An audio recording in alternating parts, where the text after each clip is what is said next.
অভ্যন্তরীণ বিষয়ে হস্তক্ষেপ সমর্থন করে না বাংলাদেশ। সব ধরনের সন্ত্রাসবাদের বিরুদ্ধে ঢাকা জিরো টলারেন্স নীতি অনুসরণ করে। ভারতের দিল্লিতে এক সম্মেলনে একথা বলেন জাতীয় নিরাপত্তা উপদেষ্টা খলিলুর রহমান।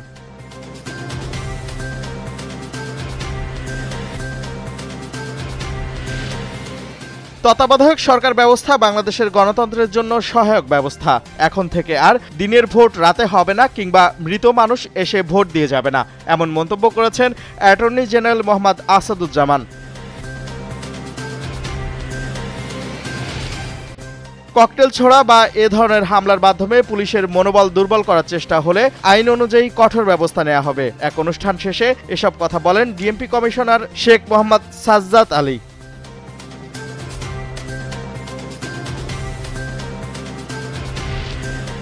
রাজশাহী বিশ্ববিদ্যালয়ের ৩ শিক্ষার্থীর উপর মুখোশধারীদের হামলা ও 2 জনকে তুলে নিয়ে মারধরের ঘটনার প্রতিবাদে রাজশাহী নাটোর মহাসড়ক অবরোধ করেছে শিক্ষার্থীরা। এতে সড়কে যান চলাচল বন্ধ রয়েছে।